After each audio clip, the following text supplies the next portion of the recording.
الحمد لله نحمده ونستعينه ونستغفره ونؤمن به ونتوكل عليه ونعوذ بالله من شرور أنفسنا ومن سيئات أعمالنا من يهده الله فلا مضل له ومن يضلله فلا هادي له وأشهد أن لا إله إلا الله وأشهد أن محمدا عبده ورسوله أما بعد فإن خير الحديث كتاب الله فإن خير الهدي هدي محمد صلى الله عليه وسلم وشر الأمور محدثاتها وكل محدثة بدعة وكل بدعة ضلالة وكل ضلالة في النار. أعوذ بالله السميع العليم من الشيطان الرجيم. بسم الله الرحمن الرحيم. والقرآن المجيد بل عجبوا أن جاءهم منذر منهم فقال الكافرون هذا شيء عجيب أإذا متنا وكنا ترابا ذلك رجل بعيد قد علمنا ما تنقص الأرض منهم وعندنا كتاب حفيظ بل كذبوا بالحق لما جاءهم فهم في أمر مريج أفلم ينظروا إلى السماء فوقهم كيف بنيناها وزيناها وما لها من فروج والأرض مددناها وألقينا فيها رواسي وأنبتنا فيها من كل زوج بهيج. وقد قال الله تبارك وتعالى في القرآن المجيد والفرقان الحميد في موضع آخر تبارك الذي بيده الملك وهو على كل شيء قدير الذي خلق الموت والحياة ليبلوكم أيكم أحسن عملا وهو العزيز الغفور. وقال النبي عليه الصلاة والسلام الكيس من دان نفسه وعمل لما بعد الموت والعاجز من اتبع هواه. رواه الترمذی. توحید کی امانت سینوں میں ہے ہمارے، توحید کی امانت سینوں میں ہے ہمارے، آسان نہیں مٹانا نام و نشاں ہمارا. تمام قسم کی تعریف، ہر قسم کی حمد و ثنا، بڑائی اور بزرگی، عزت اور جلال، رتبہ اور مقام صرف اسی وحدہ لا شریک اللہ رب العالمین ہی کے لیے لائق و سزاوار ہے. اس رب کائنات کی میں اور آپ سب ملا کر کتنا بھی تعریف کریں بہت ہی زیادہ کم ہے. اللہ تعالیٰ کی تعریف، توصیف، حمد و ثنا، بڑائی اور بزرگی کے بعد بے شمار انگنت لامحدود کروڑہا درود سلام نازل ہوتی و آقائے نامدار جناب محمد مصطفیٰ صلی اللہ علیہ وسلم کے ذات مبارک پر کہ الحمدللہ ثم الحمدللہ ہمارے پیارے نبی نے ہم سب کے لیے دین، ایمان کے، اسلام کی باتوں کو نہایت امانت داری کے ساتھ لا کر پہنچا.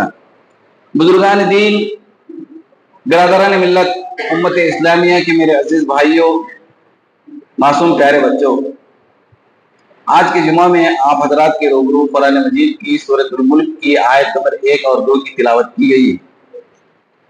ان آیتوں میں 3 اہم باتوں کی تذکرہ آ رہا ہے. وہ 3 باتیں کیا ہیں انشاءاللہ مختصراً ذکر کیا جائے گا. سب سے پہلی بات توحید کی عظمت کا اس میں پتہ چل رہا ہے، اور دوسری بات زندگی اور موت کا فلسفہ کیا ہے، اس کی تفسیر جو ہے نا علامہ ابن کثیر رحمۃ اللہ علیہ نے بڑے پیارے انداز میں کی ہے. اور تیسری بات ہمارے جو اعمال ہیں، نماز، روزہ، حج، زکوٰۃ، جتنے بھی نیکیاں ہیں، حسنات ہیں، ان کے قبولیت کے لیے 2 شرائط، 2 کنڈیشن اس آیت کی تفسیر میں بیان کیے گئے ہیں. وہ 2 کنڈیشنز کیا ہیں انشاءاللہ آج کے اس جمعہ میں مختصراً ذکر کیا جائے گا. حضرات گرامی، آپ سب جانتے ہیں کہ توحید کا کتنا بڑا مقام، کتنا بڑا مرتبہ اور کتنی بڑی عظمت ہے، اس میں کوئی شک کی بات نہیں ہے. توحید کی اپوزٹ کیا ہے؟ شرک. علامہ ابن عثیمین رحمۃ اللہ علیہ فرماتے ہیں جس کے پاس ذرا برابر بھی شرک آ گیا تو اس کے تمام عبادتیں ضائع ہو جاتی ہیں، تمام نیکیاں ضائع ہو جاتے ہیں، بیکار ہو جاتے ہیں. اس کی نماز، روزہ، حج، زکوٰۃ، صدقہ، خیرات، والدین کے ساتھ حسن سلوک. اسی لیے انسان کو توحید میں مضبوطی اختیار کرنا چاہیے. مثال انہوں نے دیا ایک مٹکے کی اور کہا کہ مٹکا ہے آپ کے پاس اور اطراف و اکناف میں سوراخ کر دیں، اوپر کہیں آزو بازو چھوٹے چھوٹے سوراخ کر لیں اور اس میں پانی بھر دیں. پانی بھرنے کے بعد جہاں جہاں سوراخ ہے وہاں سے پانی نکل جائے گا، نیچے تھوڑا سا پانی ضرور بچ جائے گا. وہ جو سوراخ ہیں وہ گناہ کبیرہ ہیں. یہاں تک کہ انہوں نے کہا کہ گناہ کبیرہ سے انسان کافر نہیں بن جاتا، لیکن وہی اگر اس کے پاس شرک آ گیا تو بہت بڑا عظیم گناہ کا مرتکب ہو جائے گا. وہی مٹکے کو اگر دوسرے طریقے سے اس کے پینڈے میں اگر سوراخ کر دیا جائے گا تو اس کے پانی میں کیا کچھ بچے گا؟ مٹکے میں ایک بوند پانی میں نہیں بچے گا. اسی طرح مشرک کی مثال ہے. اس کے اپوزٹ سمجھ جائیں توحید کی مثال، کہ توحید انسان کے دل میں، اس کے دماغ میں مضبوطی کے ساتھ رچ جانا چاہیے، بس جانا چاہیے. انسان بہت بڑی بڑی عمارتیں قائم کر لیتا ہے، بڑی بڑی جو ہے نا بلڈنگیں بنا لیتا ہے، اور اگر اس کا پایا اور اگر اس کا جو ہے فاؤنڈیشن جسے کہتے ہیں مضبوط نہیں ہے تو وہ کیا زیادہ دن ٹک پائے گی؟ نہیں ٹک پائے گی، زمین بوس ہو جائے گی، گر جائے گی، ختم ہو جائے گی. تو حضرات گرامی بتانے کا مقصد یہ ہے کہ سب سے پہلے عمل سے زیادہ اہمیت جو دی گئی ہے کہ انسان کے عقیدہ اور اس کی توحید، کہ ایک وحدہ لا شریک اللہ ہی کی عبادت. کتنی بھی بڑی تکلیف آ جائے، کتنی بھی بڑی مصیبت آ جائے، صرف اسی رب کریم سے ہم اپنے حاجتیں منتیں جو ہے نا مانگیں گے. صحیح مسلم شریف کی روایت ہے میرے بھائی اور دوستو، پیارے حبیب جناب محمد رسول اللہ صلی اللہ علیہ وسلم فرماتے ہیں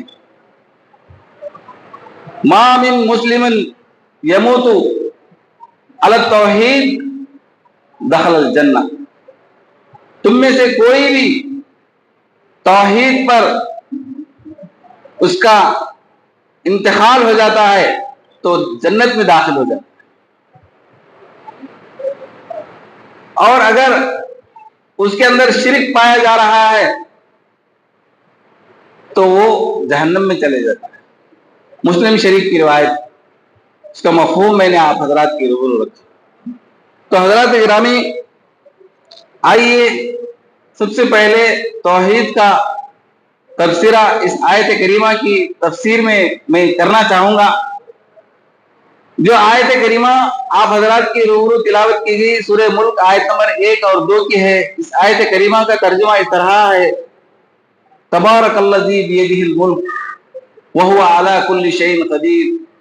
ہر طرح کی برکتوں والی ذات اگر کوئی ہے تو صرف رب کریم کی ذات ہے، اور دنیا کی ساری بادشاہت اسی کے ہاتھ میں. وہی اللہ رب العالمین ہے جس نے موت اور زندگی کو پیدا کیا. وہ اس لیے لیبلوکم، آزمانے کے لیے، امتحان لینے کے لیے، پریشہ لینے کے لیے، ایکم احسن عملا. اور اللہ رب العالمین یہ دیکھنا چاہتا ہے کہ تم میں سے احسن عمل کرنے والے لوگ کون ہیں.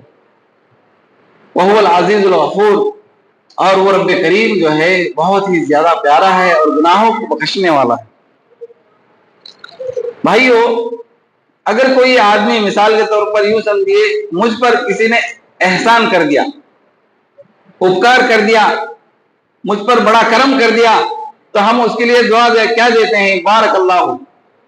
مال اور دولت اگر ہم کو دے دیا تو ہم اس کے لیے کہتے ہیں بارک اللہ فی مالکم، اللہ تمہارے مال میں برکت عطا فرمائے. اس طرح کی دعا دیتے ہیں. اسی طرح آپ دیکھیں گے شادی بیاہ کی محفل میں جاتے ہیں، وہاں دلہا دلہن کے لیے کیا دعا دیتے ہیں؟ بارک اللہ لکما وبارک علیکما وجمع بینکما فی خیر. بارکہ کے الفاظ یہاں آ رہے ہیں. غور کیجئے میرے بھائی اور دوستو الفاظ پر. جہاں کہیں بھی بندوں کے ساتھ بندوں کا جب معاملہ آتا ہے بارکہ کے الفاظ آ رہے ہیں، لیکن اللہ تبارک و تعالیٰ نے جب اپنے بارے میں کہا تو فرمایا کہ تبارک الذی بیدہ الملک. یہاں کیا ہے استثناء ہو جاتا ہے، خصوصیت آ جاتی ہے، ایک خاص طرح کی جدت آ جاتی ہے، یعنی ہر طرح کی برکتوں والی ذات اگر کسی کے ہاتھ میں ہے تو صرف اور صرف رب کائنات ہی کے ہاتھ میں ہے، کسی اور کے ہاتھ میں نہیں۔ تمہاری ارادوں کو، مرادوں کو، تمہارے حاجتوں کو، منتوں کو پورا کرنے والا اگر ہے تو صرف اور صرف کون ہے؟ وہی رب کریم ہے۔ یعنی اللہ تعالیٰ نے یہاں تبارک کے لفظ کے ساتھ، باغ کے ساتھ جب تا کا صلہ مل جاتا ہے اس میں ایک خاص طرح کا وصف آ جاتا ہے۔ ابھی آپ نے سنا کہ بارکہ کے الفاظ آپس کے اندر، لیکن یہاں اپنے بارے میں اللہ تعالیٰ تبارک الذی کے الفاظ، اسی طرح قرآن کریم کے اندر اور بہت سارے جگہوں پر جو ہے نا جہاں کہیں بھی الفاظ آ رہے ہیں تبارک تیاز الجلال والاکرام، آپ دیکھیں گے دعائے قنوت کے اندر بھی کیا پڑھتے ہیں؟ تبارک ربنا وتعالی۔ تو اللہ تعالیٰ نے اپنے بارے میں جہاں کہیں بھی ذکر فرمایا ہے تبارک کا لفظ استعمال فرمایا ہے، لیکن بندوں کے ساتھ جب معاملہ آ جاتا ہے تو بارکہ کے الفاظ آ رہے ہیں۔ تو حضرات گرامی بتانے کا مقصد یہ ہے، یہاں اللہ رب العالمین نے اپنی توحید کی عظمت کا ذکر فرمایا اور فرمایا کہ تم میں سے برکتوں والی، رحمتوں والی، کرم کرنے والی ذات کوئی نہیں ہے، نہ کوئی پیر، نہ مرشد، نہ ولی۔ یہاں تک کہ اس آیت کریمہ میں انبیاء کو تک استثناء کر دیا، کوئی نبی، کوئی پیغمبر، کوئی ولی اور کوئی رسول تک تمہارے اندر کوئی برکت اور کوئی جو ہے نا تمہارے لیے کرم نہیں کر سکتا۔ یعنی اللہ تعالیٰ نے یہاں استثناء کر کے بتا دیا تبارک الذی۔ تو حضرات گرامی بتانے کا مقصد یہ ہے کہ ہم یہی اپنے اندر، دلوں کے اندر رکھیں کہ ہر طرح کی مدد کرنے والی ذات اگر کوئی ذات ہے تو صرف اور صرف رب کریم ہی کی ذات ہے۔ تو ہماری اپنی یہ ذمہ داری بنتی ہے کہ ہم اپنے رشتہ داروں میں یا اپنے پڑوسیوں میں یا اپنے محلے میں یا اپنے دوستوں میں کتنے لوگ ایسے نادان اور کم علم ہیں جو اپنی بڑی بڑی حاجتیں، منتیں پتہ نہیں کہاں کہاں جا کر مانگتے ہیں۔ تو ہماری یہ ذمہ داری بنتی ہے کہ ہم انہیں بتائیں، ہم انہیں سمجھائیں اور ان کو جو ہے نا دکھائیں اور وہ کہیں کہ ہر طرح کی مدد کرنے والی ذات اگر ہے تو صرف اور صرف رب کریم کی ذات ہے، اور تم یہاں وہاں جا کر خواہ مخواہ اپنے آپ کے اندر گناہ لے رہے ہیں اور شرک مول لے رہے ہیں اور عذاب تمہارے اوپر آ رہا ہے اور تم جو ہے نا گنہگار بنتے جا رہے ہیں۔ تو بزرگان دین، برادران ملت، بتانے کا مقصد یہ ہے کہ توحید کا بہت بڑا دخل ہے کہ ہماری ساری عبادتیں توحید پر قائم ہونا چاہیے، کہ ہمارے بات چیت کے اندر، ہمارے عادات و اخلاق کے اندر، ہمارے کردار میں، ہمارے سونے اٹھنے جاگنے پھرنے میں، ہمارے لین دین کے اندر ہر طریقے سے میرے بھائی اور دوستوں توحید کو ہم مقدم رکھنا چاہیے۔ آج پتہ نہیں کتنے لوگ ایسے ہیں میرے بھائی اور دوستوں، کیا کیا کلمات کہہ دیتے ہیں، عجیب عجیب کلمات زبان سے کہہ دیتے ہیں اور ان کو پتہ بھی نہیں چلتا کہ وہ شرک کر رہا ہے۔ ہمارے ہی اپنے ہی ایک بھائی سے ملاقات ہوئی تو کہنے لگا اللہ تعالیٰ نے مجھے 5 بیٹیاں مسلسل دے دیا ہے، پتہ نہیں اللہ تعالیٰ نے میرے ساتھ اس طرح کیوں کر رہا ہے، اور ایسے شرکیہ الفاظ اس نے کہا، وہ الفاظ آپ کے روبرو کہنے کے لیے مجھے شرم آ رہی، اور انسان کہہ دیتا ہے اور اسے اس کا خیال تک نہیں رہتا۔ اسی لیے بولنے سے پہلے سوچنا چاہیے، کہنے سے پہلے سوچنا چاہیے کہ میں کیا کہہ رہا ہوں، ورنہ وہ گناہوں میں شمار ہو جائے گا، اور ایسے عظیم گناہ ہو جاتے ہیں کہ اس کی معافی مشکل ہو جاتی ہے۔ تو عزیزان گرامی، توحید ہی ہماری زندگی کا اصل ہے، اس کو ہم اپنی زندگی کے اندر اس طرح مضبوط بنائیں کہ کوئی بھی ہلائے تو نہ ہلے۔ جیسے کہ ایک مضبوط ترین بلڈنگ کے لیے سخت ترین پائے کی ضرورت پڑتی ہے، انسان کے دل و دماغوں میں بھی توحید اس طرح بس جانا چاہیے، رچ جانا چاہیے کہ کتنے بھی بڑی تکالیف پریشانیاں آ جائیں، کتنی بھی بڑی جو ہے نا مصیبتیں آ جائیں، وہ اپنے توحید پر قائم اور دائم اس کے پر رہنا چاہیے۔ خواتین کے اندر یہ اکثر دیکھا جاتا ہے ذرا برابر بھی ان کے اندر تھوڑی سی جو ہے نا لغزش آ گئی، مثال کے طور پر کہیں بہت سالوں سے اولاد نہیں ہو رہی ہے مثال کے طور پر، تو کوئی بہکاؤ میں اڑوس پڑوس کی خواتین اسے کیا کر دیتے ہیں، بہکا دیتے ہیں کہ فلاں جاؤ، فلاں تمہارے اوپر جانے سے تمہاری ساری جو ہے نا تکالیف دور ہو جائیں گی اور تم کو وہاں سے ضرور امید اچھی نظر آئے گی اور کچھ جو ہے نا بہتر تمہارے لیے جو ہے نا ہو سکتا ہے، اور وہاں جا کر تمہاری حاجتیں منتیں مانگو اور وہاں سے تمہاری امید بڑھ آ جائے گی، ہو سکتا ہے تمہارے لیے خوشخبری ہو جائے گی۔ تو عورتوں کے بہکاؤ میں سے کچھ عورتیں کیا کر دیتے ہیں، ہو سکتا ہے صحیح ہے کیا، وہاں بھی جا کر آزمائیں گے، بہت سالوں سے بچے نہیں ہو رہے ہیں، یہ سوچ کر کیا ہے وہاں جہاں جا کر دھاگے بنوا لیتے ہیں یا جو ہے نا درگاہوں پر جا کر اپنی منتیں حاجتیں اور ماتھا ٹیک کر نعوذ باللہ من ذالک وہاں بہت بڑا گناہ کر بیٹھ جاتے ہیں، شرک کر دیتے ہیں اور وہ توحید سے کیا ہے پھسل جاتے ہیں۔ تو اس طرح ہرگز ہرگز جو ہے نا نہیں ہونا چاہیے، بلکہ دل کے اندر یہ پورا یقین، بھروسہ اور اعتماد، وشواس رہنا چاہیے اسی اللہ رب العالمین پر کہ جو دیتا ہے بس وہی رب العالمین ہی کی مہربانی سے ہوتا ہے، ہر طرح کی برکتوں والی، رحمتوں والی، عزتوں والی اور دنیا کی ساری کے سارے تصرفات، بیمار کو شفا دینے والا اور کسی کو بیمار کرنے والا، رات اور دن کو بدلنے والا، اس کے دل کے اندر یہ مضبوط عقیدہ مضبوط ہو جانا چاہیے توحید کہ صرف اور صرف وہی اللہ رب العالمین۔ تو حضرات گرامی، توحید کی یہ مختصر تعریف ہوئی کہ ہم اپنے زندگیوں کے اندر توحید کو ضرور لائیں۔ اب دوسری بات جو آیت کریمہ کے اندر میں نے ذکر کیا کہ زندگی اور موت کا فلسفہ کیا ہے، کہ اللہ تعالیٰ نے ہمیں کیوں بنایا ہے، ہمارے اس دنیا میں آنے کا مقصد کیا ہے۔ اللہ رب العالمین نے قرآن مجید کی اس آیت کریمہ میں صاف طور پر فرما دیا، تبارک الذی بیدہ الملک وہو علی کل شیء قدیر الذی خلق الموت والحیاۃ، وہی اللہ رب العالمین ہے جس نے موت اور زندگی کو پیدا کیا۔ اب یہاں آپ ذرا غور کریں، ایک تعارض ہو رہا ہے، ایک ذرا ٹکراؤ ہو رہا ہے، وہ کیا ہے؟ آیت کا ترجمہ اس طریقے سے ہے کہ وہی اللہ رب العالمین ہے جس نے موت اور زندگی کو پیدا کیا، یعنی پہلے موت کا لفظ آیا، بعد میں زندگی کا لفظ آیا ہے۔ اب یہاں ہمارے کچھ بھائیاں کیا کہتے ہیں، ایسا کیسے ہو سکتا ہے مولانا، پہلے تو زندگی ہے بعد میں موت ہے، پہلے ہم زندہ ہیں کہ نہیں، پہلے زندگی ہے بعد میں موت ہے، لیکن اللہ رب العالمین کیا فرما رہا ہے، نہیں، پہلے موت ہے بعد میں زندگی ہے۔ اس کی جو تفسیر علامہ ابن کثیر رحمۃ اللہ علیہ نے اپنی کتاب تفسیر ابن کثیر میں بڑی اچھی طریقے سے بیان فرمائی۔ انہوں نے کہا ہماری اب کی یہ جو زندگی ہے ایک عارضی زندگی ہے، ایک مجازی زندگی ہے، ہمیشہ قائم اور دائم رہنے والی زندگی نہیں ہے، چند روزہ زندگی ہے یا چند سالہ زندگی ہے، ایک مجازی مطلب ٹیمپروری جسے کہتے ہیں۔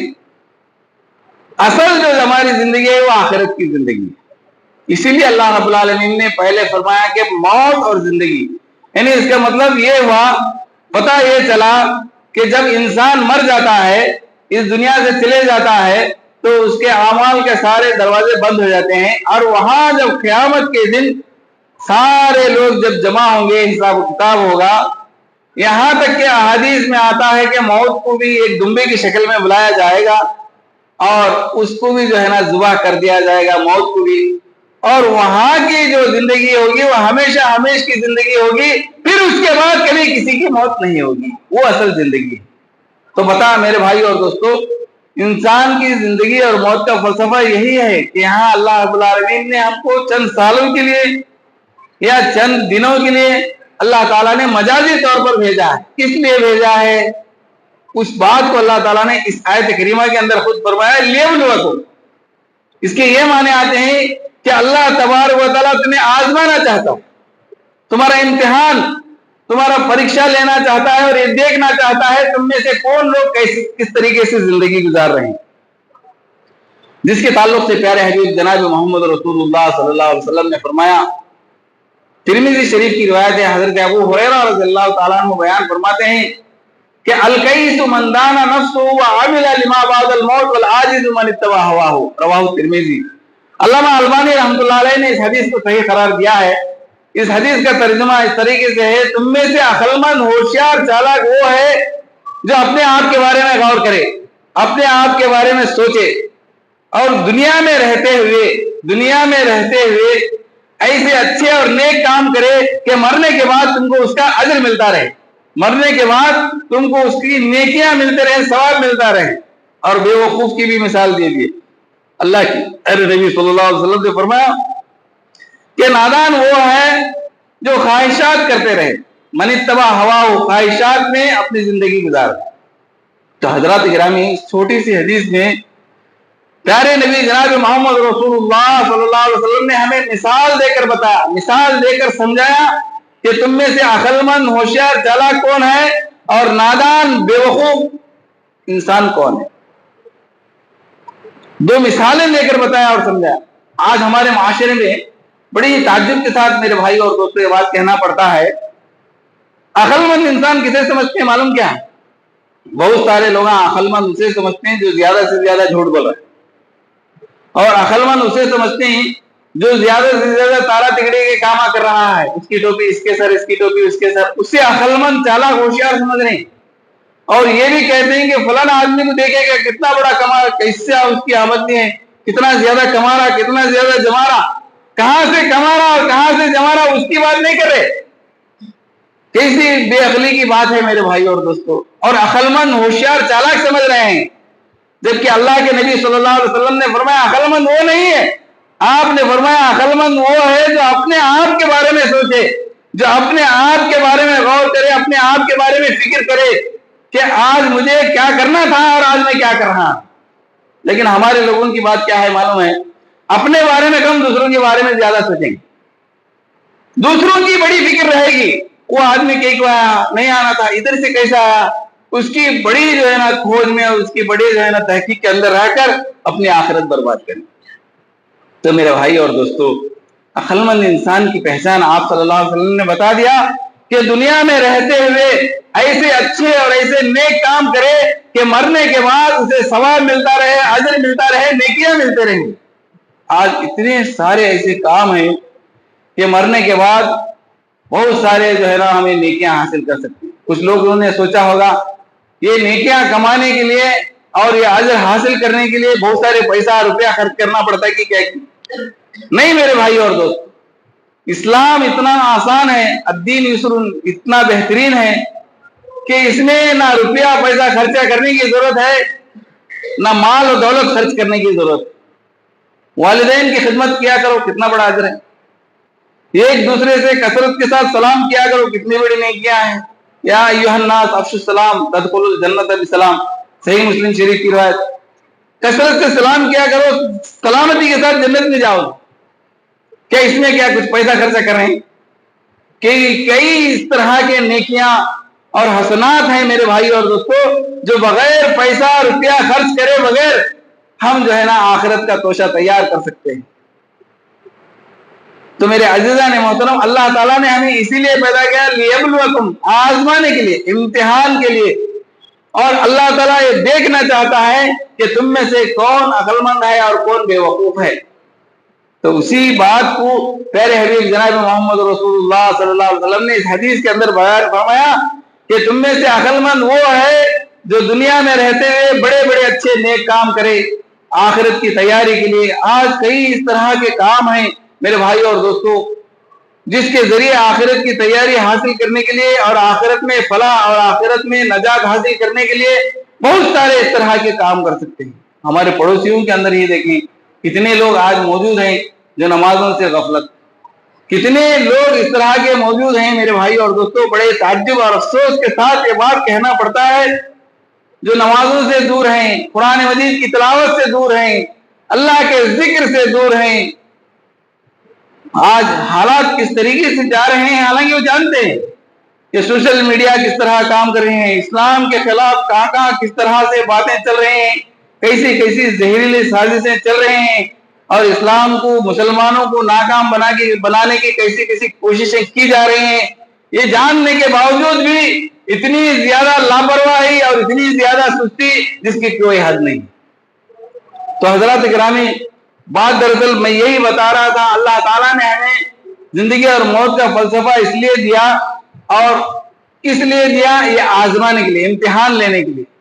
آج اللہ تعالیٰ یہ دیکھنا چاہتا ہے، صحت دے کر بھی آزمائے گا، اور تمہیں تندرستی دے کر بھی آزمائے گا، مال اور دولت دے کر بھی آزمائے گا کہ یہ میرا بندہ کتنا شکر گزار بنتا ہے اور کتنا ناشکرہ بنتا ہے، اور کتنا لہو و لعب میں اپنی زندگی بیکار گزار دیتا ہے، اور کتنا نیکیاں حاصل کرتا ہے۔ تو حضرات گرامی، دراصل میں آپ حضرات کے روبرو یہ بات بتا رہا تھا، عقل مند کی مثال تو یہ ہو گئی کہ بہت سارے نیکیاں حاصل کرنے کے لیے اس کے پاس بہت سارے قرآن حدیث کی باتیں ہیں، اور ان پر عمل کر کے آخرت کی تیاری کر سکتا ہے۔ علامہ اقبال فرماتے ہیں کہ میری زندگی کا مقصد تیرے دین کی سرفرازی، میں اسی لیے مسلمان، میں اسی لیے نمازی۔ یہ سوچ، یہ خیال ہمارے دلوں میں اور دماغوں میں میرے بھائی اور دوستوں ہمیشہ ہونا چاہیے۔ تو اب آئیے، یہ عقل مند کی مثال ہوئی، نادان کی مثال کیا ہے؟ بے وقوف کی مثال کیا ہے؟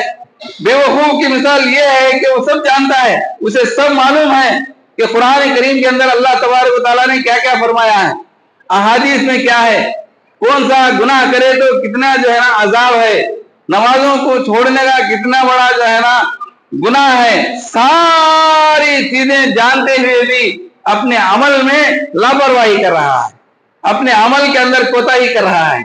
یہ کیا ہے؟ العاجز من اتبع ہواہ، خواہشات نفس میں پڑ گیا میرے بھائی اور دوست، خواہشات نفس میں پڑھ کر اپنی منمانی زندگی گزار رہا ہے۔ اسے پتا ہے کہ اگر میں چہرہ، مثال کے طور پر چہرہ کٹ کروں تو کتنا نقصان، لیکن پھر بھی اس کے باوجود بھی منمانی، من چاہی اور اپنی نفسانی خواہشات، من اتبع ہواہ کے لفظ آئے ہیں میرے بھائی اور دوست احادیث کے اندر، ہواہ کے معنی خواہشات نفس کو اس نے آگے رکھا، اسلام، قرآن اور حدیث کو بات کو پیچھے رکھا۔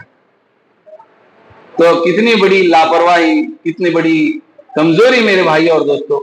آج ضرورت اس بات کی ہے کہ ہم آخرت کو کامیاب بنانے کے لیے اپنی زندگی میں ایسے بہترین اور اچھے اور نیک کام کریں کہ مرنے کے بعد افسوس نہ ہو۔ زندگی اللہ تعالیٰ نے ہمیں دیا ہے تو اس کا فائدہ یہی ہونا چاہیے کہ ہم توحید پر قائم رہ کر بڑے اچھے اعمال کریں، نیکیاں کمائیں، اجر حاصل کریں۔ ویسے تو آپ جانتے ہیں کہ کئی ہزاروں کے لوگ آتے ہیں، اس دنیا سے چلے جاتے ہیں، زندگی کا نہ کوئی معنی، زندگی کا نہ کوئی مقصد۔ ہم اللہ تعالیٰ کے توحید پرست بندے ہیں، تو ہماری کیا ذمہ داری ہے میرے بھائی اور دوست؟ کیا زندگی اور موت کا فلسفہ یہی ہے کہ کھائیں پیئیں، عیش و عشرت کریں، موج و مستی کر کر اس دنیا سے چلے جائیں؟ کیا اللہ تبارک و تعالیٰ ہمیں اسی لیے پیدا کیا ہے؟ نہیں میرے بھائیو، اللہ رب العالمین نے فرمایا افا حسبتم انما خلقناکم عبثا وانکم الینا لا ترجعون۔ لوگوں، کیا تم نے یہ خیال کر لیا ہے، کیا تم نے یہ سوچ لیا ہے کہ ہم تم کو یوں ہی ایسے ہی چھوڑ دیں گے؟ انما خلقناکم عبثا، بیکار ایسا ہی پیدا کر دیا ہے، کیا پھر دوبارہ تم لوٹ کر میرے پاس نہیں آئیں گے؟ اللہ تعالیٰ نے سوال کر کے اسی کے اندر جواب بھی ہمیں بتا رہا ہے کہ ایسی بات نہیں، کہ ضرور اللہ رب العالمین کے پاس ہمیں پہنچنا ہے۔ ہمارے اعمال کا، ہمارے مال و دولت کا، ہماری جوانی کا، ہمارا علم کا، ہر ایک کا سوال کے جوابات ہوں گے۔ احادیث مشہور موجود ہے کہ 5 سوالات ہوں گے قیامت کے دن، جب تک وہ 5 سوالات کے جوابات نہیں دے گا وہاں سے اس کے قدم نہیں ہلیں گے۔ مشہور معروف حدیث ہے، سب جانتے ہیں۔ تو حضرات گرامی، اس طرح بتانے کا مقصد یہ ہے کہ آپ حضرات کے روبرو 2 باتوں کی بات ہوئی ہے۔ ایک تو توحید کی اہمیت، توحید کا عظمت، اس کا مقام اور مرتبہ، اور زندگی اور موت کا فلسفہ۔ تیسری بات جو میں نے آپ کو سامنے شروع میں ہی کہا تھا کہ ہمارے اعمال کے قبولیت کے شرائط، 2 کنڈیشن اللہ رب العالمین نے اس آیت کریمہ کی تفسیر میں بیان فرمایا ہے۔ لیبلوکم ایکم احسن عملا، یہاں ایک لفظ آ رہا ہے، احسن کا لفظ آ رہا ہے، یعنی اللہ تعالیٰ یہ دیکھنا چاہتا ہے کہ تم لوگوں میں احسن عمل کرنے والے لوگ کون ہیں۔ علامہ ابن کثیر رحمۃ اللہ علیہ نے لکھا ہے وَلَمْ يَكُنْ لَهُ أَكْثَرُ شَيْءٍ عَمَلًا، اللہ تبارک و تعالیٰ نے یہاں اکثر کا لفظ استعمال نہیں فرمایا. اگر اللہ تعالیٰ چاہتے تو اس آیت کریمہ کے اندر لیبلوکم ایکم احسن عملا کے بجائے اکثر عملا لکھ سکتا تھا، کہہ سکتا تھا. یعنی اکثر عمل اللہ تعالیٰ کو معلوم یہ ہوا کہ کثرت والا عمل، زیادہ سے زیادہ کرنے والا عمل اللہ تعالیٰ کو پسند نہیں ہے، بلکہ اللہ تعالیٰ کو سب سے زیادہ جو پسند ہے وہ احسن عمل ہے. اب آپ پوچھیں گے یہ احسن عمل کیا ہے؟ اس بات کی بھی وضاحت علامہ ابن کثیر رحمۃ اللہ علیہ نے بڑے اچھے طریقے سے کیا ہے کہ احسن عمل کسے کہتے ہیں. میرے بھائی اور دوستو، احسن عمل کے دو باتیں انہوں نے اپنے کتاب کے اندر لکھا ہے تفسیر ابن کثیر میں کہ احسن عمل وہ ہے، سب سے پہلی بات انہوں نے لکھا جو ہماری عبادتیں ہیں، جتنے بھی نیکیاں ہیں، ساری کی سارے قرآن اور صحیح حدیث کے مطابق ہو تو وہ احسن عمل ہے. اور دوسری بات انہوں نے لکھا کہ احسن عمل وہی احسن عمل ہو سکتا ہے کہ ہماری ساری کی عبادتیں، ہماری نیکیاں، نماز، روزہ، حج، زکات، جتنے بھی اچھائیاں ہیں، یہ ساری کی ساری صرف کس کے لیے ہو؟ رب کو راضی کرنے کے لیے ہو. اگر اس میں ذرا برابر بھی دکھاوا، ریا، نمود آ گیا تو یہ تمہارے اعمال ضائع ہو سکتے ہیں، بیکار ہو سکتے ہیں. تو حضرات گرامی، یہ ہمارے اعمال کے قبولیت کے دو شرطیں، دو کنڈیشن اللہ کے پیارے حبیب جناب محمد رسول اللہ صلی اللہ علیہ وسلم یہ تفسیر کے اندر جو ہے نا ابن کثیر کے اندر اس طرح سے آئی. تو حضرات گرامی، بتانے کا مقصد یہ ہے کہ آپ سب جانتے ہیں کہ آج کتنے لوگ اس طرح کے موجود ہیں جو دکھاوے کے لیے، ریاکاری کے لیے پتہ نہیں کیا کیا کام کرتے ہیں، کہاں کہاں جا کر آتے ہیں، عمرہ جا کر آ گئے، حج کو جا کر آ گئے، کتنے جو ہے نا ریاکاری کرتے ہیں. تو اس طرح کی ریاکاری کرنے سے اعمال ہمارے ضائع ہو جاتے ہیں. میرے بھائی اور دوست، آج کی جمعہ کا خلاصہ یہی ہے تو ہم اپنے اعمال کو ہرگز ضائع نہ کریں. احادیث موجود ہیں، آپ جانتے ہیں کہ قیامت کے دن کیا آپ نے نہیں سنا شہید کو بلایا جائے گا، ایک حافظ قرآن کو بلایا جائے گا، اور ایک فیاض سخی خوب مال و دولت خرچ کرنے والا اللہ رب العالمین کے راستے میں بلایا جائے گا. سارے کے سارے اچھے اور نیک کام کیے انہوں نے، اور بڑی بڑی عبادت کیا، اور بڑی جو ہے نا حج کے اور جو ہے نا جہاد میں شہادت کا درجہ حاصل کیا. معذرت کے ساتھ 1-2 منٹ بتا کر میں اپنی بات ختم کر دیتا ہوں. اتنے بڑے بڑے اچھی عبادتیں کرنے کے باوجود بھی اللہ رب العالمین کیا فرما رہے ہیں؟ ان کو جہنم میں بھیجو. کیوں میرے بھائی اور دوستوں؟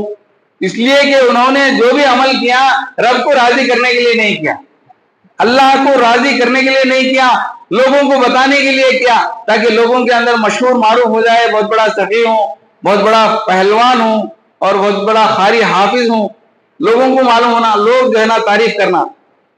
یہ سارے کے سارے عمل بیکار ہو گئے. اس کے بالمخالف آپ دیکھیے، ایک عورت نے جو بری عورت تھی، معاشرے میں بدکار تھی، اس کا بہت برا نام تھا، اس کے باوجود بھی اللہ تعالیٰ نے فرمایا کہ اس عورت کو جنت کی طرف بھیجو. کیوں؟ اس لیے کہ اس نے تڑپتے ہوئے پیاسے کتے کو جو ہے نا پانی پلایا. کنویں کے پاس گئی، اپنا دوپٹہ نکالا اور کنویں میں ڈبویا، اور وہ دوپٹے کو لا کر کتے کے منہ پر نچوڑا اور اس کی پیاس بجھ گئی. اس کا ایک چھوٹا سا عمل اللہ تبارک و تعالیٰ کو اتنا زیادہ پسند آیا کہ اللہ تعالیٰ نے فرمایا اگرچہ کہ یہ بدکار عورت تھی لیکن پھر بھی اس کو جنت کی طرف بھیجو. اس لیے میرے بھائی اور دوستو، وہ اس لیے کہ اس نے جو کام کیا کسی کو بھی بتانے اور دکھانے کے لیے نہیں کیا، رب کو راضی کرنے کے لیے کام کیا تھا. تو حضرات گرامی، اعمال کی قبولیت کے لیے شرائط موجود ہیں کہ ہم دکھاوے کا کام نہ کریں، اور جو بھی ہم کام کریں قرآن اور صحیح حدیث کے مطابق کریں. یہ سارے کے سارے اعمال اللہ رب العالمین کے پاس قابل قبول ہوں گے. تو حضرات گرامی، آج کے جمعہ کا خلاصہ یہی ہے کہ ہم توحید کو مضبوط بنائیں، اور ہمارے اپنے میں دیکھیں، رشتہ داروں میں دیکھیں کہ کون اس طرح کے کمزور ہیں، تو ان کے لیے اپنا وقت لگا کر ان کو صحیح منہج پر لائیں، کتاب و سنت پر لائیں، اور توحید پر قائم لگیں. ہمارا ایک چھوٹی سی نیکی اللہ رب العالمین کے پاس بہت بڑا کام کر سکتی ہے، اور بہت بڑا اجر حاصل کر سکتی ہے، اور ہمارے کو نجات دلا سکتی ہے. میرے بھائیوں، تو حضرات گرامی، زیادہ سے زیادہ وقت ہم دین کے اچھے کاموں میں لگائیں، بہتر کاموں میں لگائیں. اسی میں ہماری فلاح ہے، اسی میں ہماری کامیابی ہے. اور زندگی اور موت کے فلسفے کو سمجھیں کہ اللہ تعالیٰ نے ہم کو یوں ہی ایسے ہی بیکار پیدا نہیں کیا، زندگی کا بہت بڑا مقصد ہے، اس مقصد کو سمجھیں اور اپنے مقصد کو سمجھتے ہوئے اپنی زندگی گزاریں۔ آج باطل طاقتیں، اسلام دشمن طاقتیں بڑی ایڑی چوٹی کا زور لگا رہے ہیں، اس کے باوجود بھی یہ اسلام کا سر ہمیشہ بلند ہو کر ہی رہے گا۔ جیسا کہ کہا گیا ہے، مشہور ہے، آپ معلوم ہے، جانتے ہیں کہ اسلام کی فطرت میں قدرت نے لچک دی ہے، اسلام کی فطرت میں قدرت نے لچک دی ہے، جتنا ہی بھی دبائیں گے اتنا ہی وہ ابھرے گا۔ مدعی لاکھ برا چاہے تو کیا ہو سکتا ہے، شاعر کہتا ہے مدعی لاکھ برا چاہے تو کیا ہو سکتا ہے، وہی ہوگا جو منظور خدا ہوگا۔ میرے بھائی اور دوستو، اللہ رب العالمین کا یہ وعدہ بھی ہے کہ کوئی کسی کے اندر اتنی طاقت نہیں ہے کہ وہ تمہیں کمزور کر سکے، کیونکہ اللہ تبارک و تعالیٰ نے اپنے اس قرآن کی ذمہ داری قیامت کی صبح تک کے لیے اللہ تعالیٰ نے اپنی حفاظت کی ذمہ داری لی۔ اللہ پاک نے فرمایا کہ انا نحن نزلنا الذکر وانا لہ لحافظون، ہم نے اس قرآن مجید کو نازل کیا ہے، قیامت کی صبح تک اس کی حفاظت کی ذمہ داری ہم لیتے ہیں۔ تو حضرات گرامی، آپ کی یہ ذمہ داری بنتی ہے کہ سستی نہ کریں، لاپرواہی نہ کریں، اپنے جسم کو کھپائیں، محنت کریں، دین کی راہ میں، اسلام کی راہ میں بہت سارے نیک کام کرنے ہیں، اس کے لیے بڑھ چڑھ کر آگے بڑھیں اور حصہ لیں اور اپنے آپ کو بیدار رکھیں۔ آج بہت ساری طاقتیں کمزور کرنے کی کوشش کر رہے ہیں، ان کی جو ہے نا میرے بھائی اور دوستو، آنکھوں کو آپ اس طرح کر دیں کہ وہ خود بخود ملیا میٹ ہو جائیں۔ اللہ تبارک و تعالیٰ سے میں دعا کرتا ہوں کہ اللہ تبارک و تعالیٰ ہم تمام کو ہمیشہ دین حق کہنے کی توفیق عطا فرمائے اور اسلام کی باتوں پر عمل کرنے کی توفیق عطا فرمائے اور ہمیشہ اچھائی کو اپنانے کی توفیق عطا فرمائے۔ الہ العالمین، اللہ ہم گنہگار ہیں، اللہ ہمارے گناہوں کو معاف فرما، اللہ ہماری پریشانی کو تو دور فرما، اللہ ہماری نیکیوں کو تو قبول فرما لے۔ الہ العالمین، چھوٹی موٹی عبادتیں ہیں، اللہ تو اسے قبول فرما لے۔ اے اللہ، ہمیں دین کی راہ میں، اسلام کی راہ میں خوب محنت کرنے کی توفیق عطا فرما، تیرے راستے میں خرچ کرنے کی توفیق عطا فرما، والدین کی خدمت کرنے کی توفیق عطا فرما، اچھائیوں میں بڑھ چڑھ کر حصہ لینے کی توفیق عطا فرما۔ اے اللہ، ہم تمام کو 5 وقت کی نمازوں کی پابندی کرنے کی توفیق عطا فرما۔ الہ العالمین، اے اللہ ہم گنہگار ہیں، ہمارے گناہوں کو تو معاف فرما، اے اللہ ہمارے خطاؤں کو تو درگزر فرما، اے اللہ تیرے رحمت کے ہم انتظار میں ہیں، اللہ تیرے رحمت کی بارش نازل فرما، فائدہ مند بارش نازل فرما، اچھی بارش نازل فرما تاکہ لوگوں کے لیے آسانیاں ہو جائے۔ الہ العالمین، ہم سب کو ایک بنا، مولا ہم سب کو نیک بنا۔ سبحان ربک العزت عما یصفون، وسلام علی المرسلین، والحمد للہ رب العالمین۔